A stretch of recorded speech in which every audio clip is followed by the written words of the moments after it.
একটি দ্রব্য 400 টাকায় বিক্রয় করায় যত ক্ষতি হয় 480 টাকায় বিক্রয় করলে তার 3 গুণ লাভ হয়। দ্রব্যটির ক্রয় মূল্য নির্ণয় করো। আমাদের প্রশ্নটিতে একটি শর্ত দেওয়া আছে। শর্তটি হচ্ছে 400 টাকায় একটি পণ্য বিক্রয় করলে কি হয়, ক্ষতি হয়, এবং 480 টাকায় বিক্রয় করলে কি হয়, লাভ হয়। এখন লাভ কয় গুণ হয়? 3 গুণ হয়। কার 3 গুণ? ক্ষতির 3 গুণ।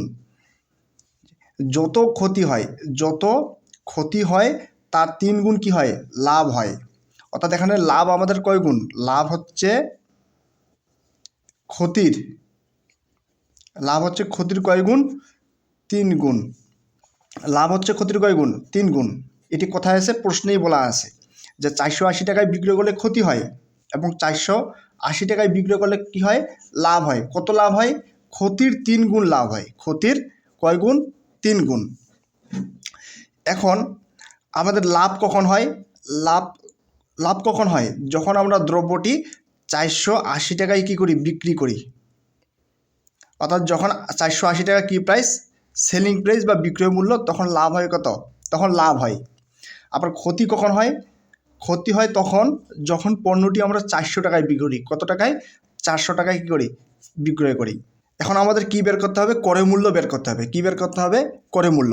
আমরা ক্রয় মূল্য ধরে নেই যে, মনে করি ক্রয় মূল্য বা কস্ট প্রাইস। ক্রয় মূল্যকে সিপি দ্বারা প্রকাশ করা হয়, কস্ট পি বা cost price, CP cost price.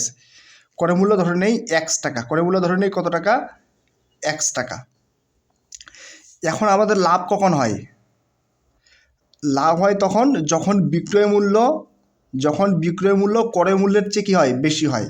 যখন বিক্রয় মূল্য ক্রয় মূল্যের চেয়ে বেশি হয় তখন কি হয়, লাভ হয়। সুতরাং লাভ আমরা লিখতে পারি বিক্রয় মূল্য মাইনাস ক্রয় মূল্য, অর্থাৎ selling price minus cost price. অর্থাৎ লাভ তখন হবে যখন বিক্রয় মূল্য ক্রয় মূল্যের চেয়ে কী হবে, বেশি হবে।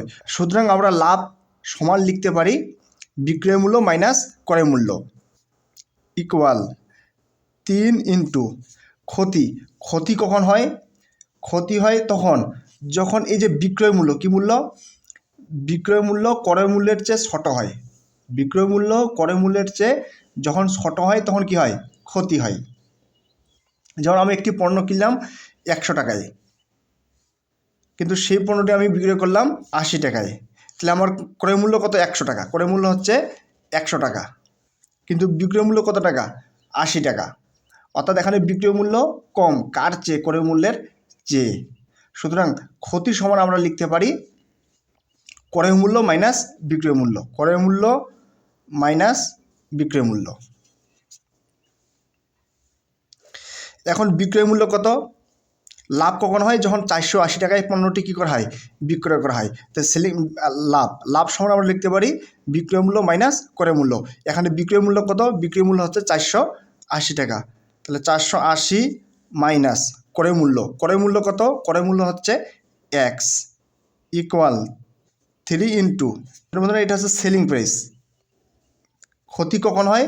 ক্ষতি হচ্ছে ক্রয় মূল্য মাইনাস বিক্রয় মূল্য। ক্ষতি হচ্ছে ক্রয় মূল্য মাইনাস বিক্রয় মূল্য। তারপর কস্ট প্রাইস। কস্ট প্রাইস কত? x মাইনাস বিক্রয় মূল্য কত? 400। আমরা এটা কি লিখতে পারি? 3x minus 3 4 12। কী ধরে নিয়েছিলাম? এক্সকে আমরা ধরে নিয়েছিলাম কি মূল্য? ক্রয় মূল্য। এক্সকে আমরা ধরে নিয়েছিলাম কি? ক্রয় মূল্য। অর্থাৎ ক্রয় মূল্য হচ্ছে 420 টাকা। ক্রয় মূল্য হচ্ছে কত টাকা? 420 টাকা।